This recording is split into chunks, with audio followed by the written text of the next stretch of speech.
Hello. This is your video tutorial on how to read and annotate a text as if you were a reader using those literary aspects. So this is an excerpt from the book The Lone Ranger and Tonto Fistfight in Heaven by Sherman Alexie. It is from the chapter that is titled The Fun House. So let's go through this. In the dark, my aunt and her husband were dancing 30 years ago, and they two-stepped in an Indian cowboy bar. So many Indians in one place, and it was beautiful then. All they needed to survive was the drive home after closing time. So right here, I'm noticing after closing time. So that's going to give me the setting. It tells me what time this is happening. And also, I know where this is happening. So that's place. Okay. Hey, Nezzy, a voice cried out to my aunt. You still stepping on toes? My aunt smiled and laughed. She was a beautiful dancer, had given lessons at the Arthur Murray Dance Studio to pay her way through community college. She had also danced topless in a Seattle bar to put food in her child's stomach. There are all kinds of dancing. So I'm noticing here that she went to community college. She did that by giving dance lessons, but also danced topless. Why? So that she could feed her child. So this is a little bit of character background.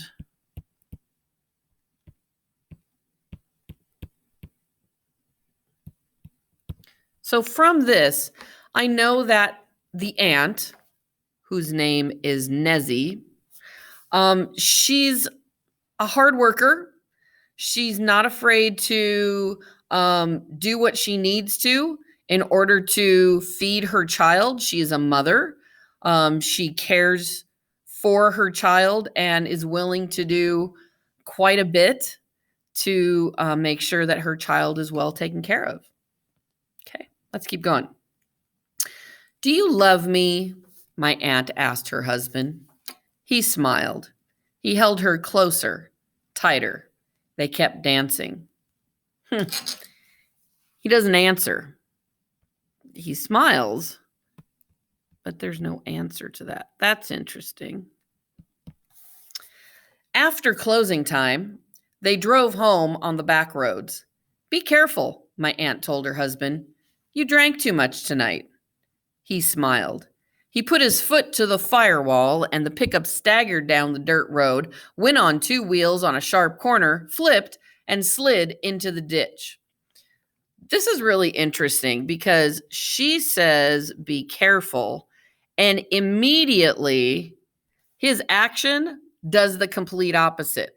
So if you think back to our signposts for fiction and nonfiction, this is an example of a contrast and a contradiction, right?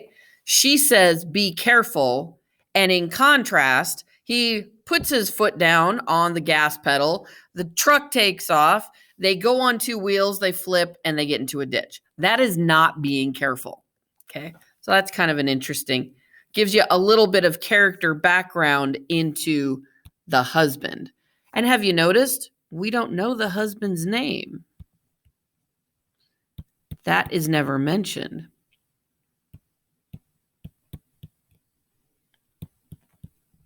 I'm going to put hubby character background as opposed to Nezzy character background up here. Okay. All right, let's continue. My aunt crawled out of the wreck, face full of blood, and sat on the roadside.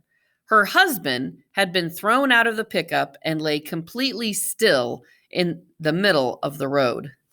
Dead? Knocked out? Passed out? My aunt asked herself. After a while, another car arrived and stopped. They wrapped an old shirt around my aunt's head and loaded her husband into the back seat. Is he dead? my aunt asked. Nah, he'll be all right. They drove that way to the tribal hospital.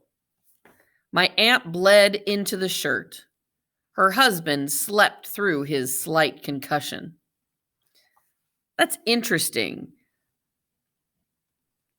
The author uses the word slept as opposed to, you've got this up here.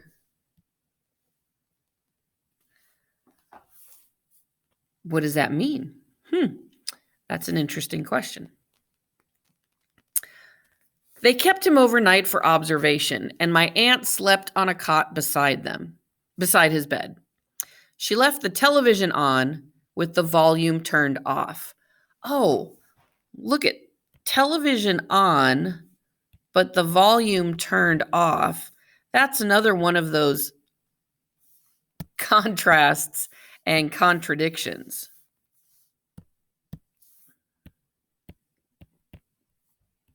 Right? The TV's playing, so there's images, but the volume's off, so there's no sound. At sunrise, my aunt shook her husband awake. What? He asked, completely surprised. Where am I? In the hospital. Again? Yeah, again. 30 years later, and they still hadn't paid the bill for services rendered.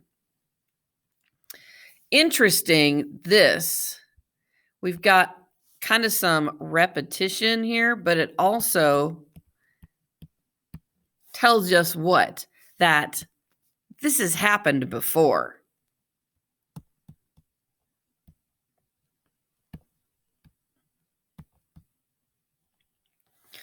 So again, kind of some more character development into the husband, that he's done this before, it's happened again.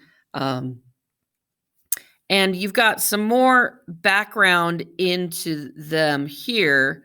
30 years later, they still hadn't paid the bill for services rendered. So that night in the hospital for the observation, they didn't pay for it. Does that mean they're broke, that they have no money? Or does it mean that they just never paid it?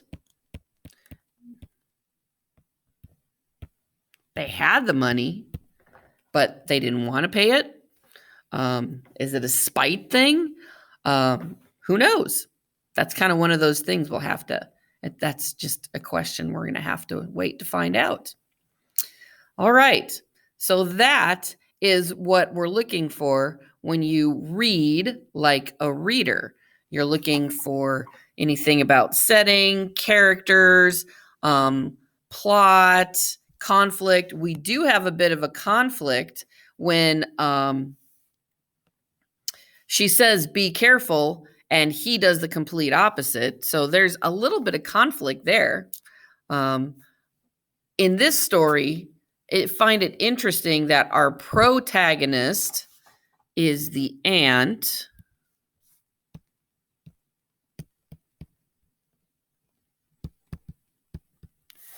And the antagonist, perhaps the person she is in conflict with, would be her husband.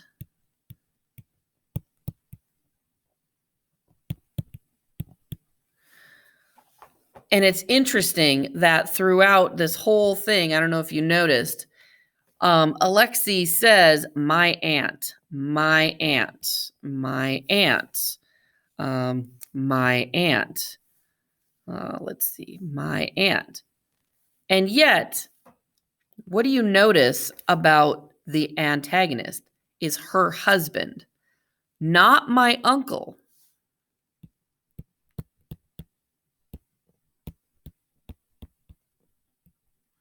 So what inference can you make about the fact that my husband is not, or her husband is not his uncle? Something to think about. So let's see what else. Sometimes you might have to look through here a couple of times to find some information. I would say this right here, like I said, is definitely the conflict. Maybe even it's hinted at here.